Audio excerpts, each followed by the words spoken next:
That's right, we are heading down the road to the marina to have another boat day. I'm so excited about this because it's very rare that we have good weather like this, and so just to have basically 3 days in a row where the weather just lines up so perfectly with the schedule and Memorial Day and everything, it's been amazing. And so I'm getting some good practice in with the boat, and today is going to be a little bit more of a cleaning day, but I'm still going to take the boat out. I've got Linky with me as well in the back seat, and I might have a few friends join later, but right now the interesting thing about today is I'm basically by myself.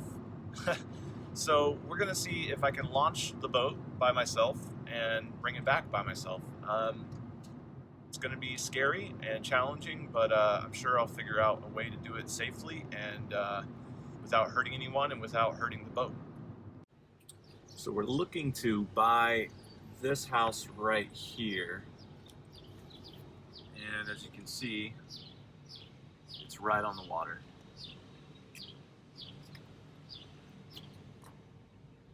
Would you look at that? Just a beautiful, perfect day.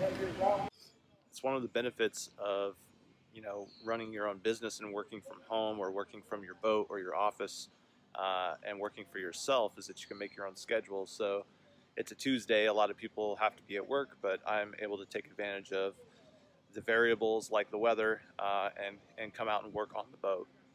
Early, I'm going to get the perfect spot, which is right here, so I can go straight out. So no turns or anything right here. Sometimes this spot can be a little tricky because you're going straight, but you got to do like a pretty quick 45 degree and then correct it right there. This spot's a little easier, but there's always stuff right here like plants and seaweed and stuff, but today it actually looks pretty clear because you can see the wind is going in this direction.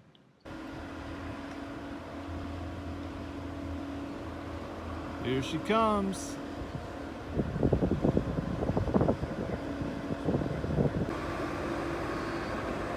Bobbing up and down. That's why these guys got to be so careful.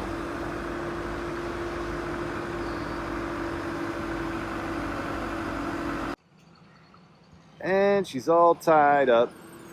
Forklift goes back.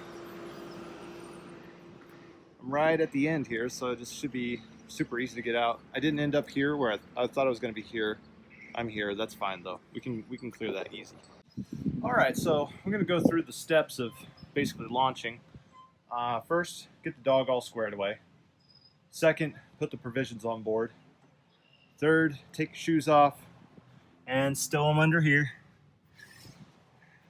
Next, we're going to put the keys on, turn the batteries on, close this, and turn on the bilge fan, or the bilge exhaust. Now that we've done that, I'm going to make sure it's running. So we listen really closely right here. Sounds good. There's two of them, so we can go on the other side. Take a listen. Sounds good. Let that run for about 4 minutes. Next, we're going to start each engine one at a time.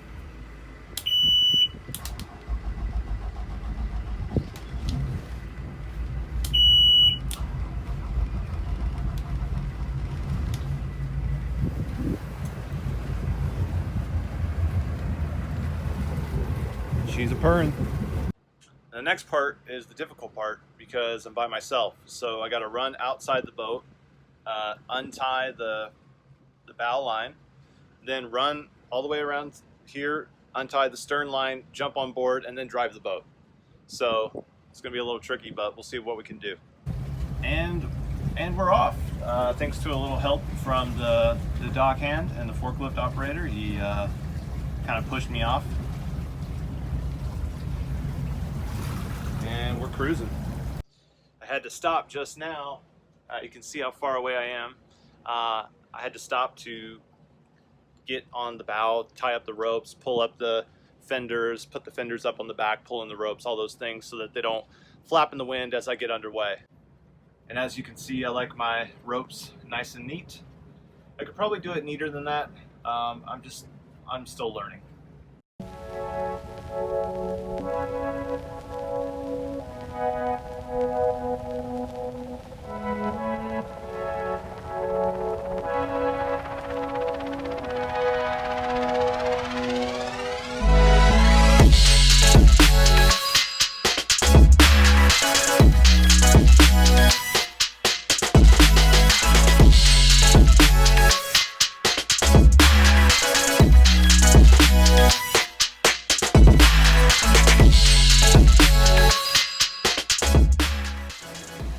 So we're coming up on a big bridge here. This is the farthest north I've ever taken the boat. The bugs north side cross dike were just so bad today. I felt like I really needed to take her out for a spin and kind of figure out how this works, because we've only taken the boat from the rack and launch to the north side cross dike and back. That's pretty much it. I've gone along the west side of Grosse Ile, but you can only go so far because the bridge height clearance is 9 feet, and we're a little over that, so we can't clear that bridge. So what I've done now is I've gone north on the east side of Grosse Ile, and now I am in the Detroit River, almost down to the heart of Detroit City. So we're going to actually be driving the boat right by some skyscrapers, and we're going to go under this huge bridge, which is kind of exciting. So this bridge is known as the Ambassador Bridge, and it has a clearance of about 156 feet. So I think we're going to be all right.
Right there is the U.S. Coast Guard.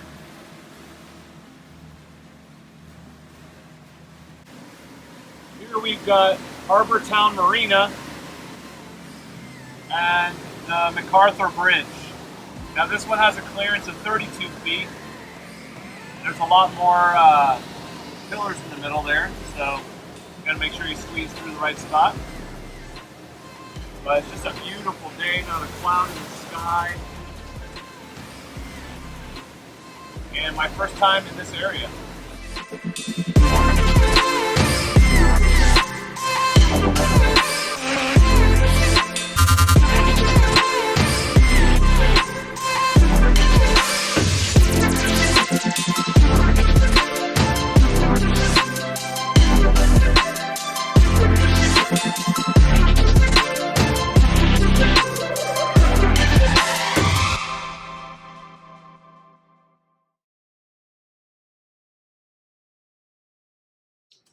All right, well, that was a pretty long ride back. Now I'm back at North Side Cross Dike, as you can see, and a couple of boats have joined me now, including these guys over here who are partying pretty hard. Got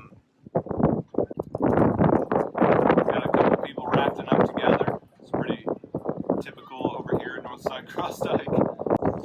And now we are taking a rest because we were basically going almost full speed for a few hours, and that was pretty taxing. Like the ride there was amazing because the wind was on the back and blowing forward, and then on the way back we were facing the wind, so it was not so pleasant. Pretty rough, actually. And one thing that surprised me was when I got into sort of the city area between Canada and Detroit on that river section, even though it is dredged out, it is insanely choppy there because the water just sort of bounces back between both of the walls, and the wind contributes as well, and it makes it pretty rough out there. But once you cross those two bridges, I feel like it starts to even out again. But I didn't get that much further. I basically went all the way to McArthur Bridge and then turned around because I realized I'm not going to have enough gas to basically keep going. Looks like it took me about a third of a tank to get that far. That's something new that I did not learn until now. And so it's pretty interesting to see basically how far this boat can go on a full tank of gas. And I'm interested to see how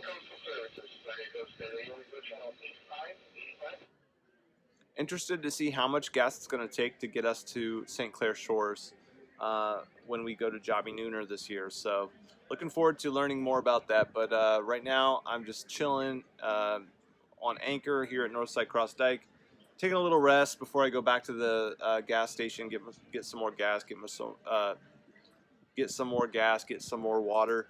The current situation is our winterization is we haven't been able to get rid of it completely in the water system.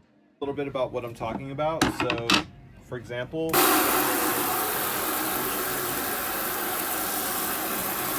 if this was normal water, it wouldn't be foaming like that.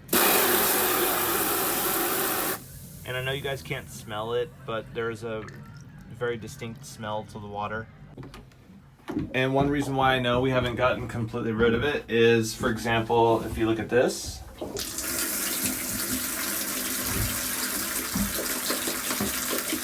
You see that pink color there in the water? That's the antifreeze. So we have we got a long way to go to get rid of that. It's like in all of the lines.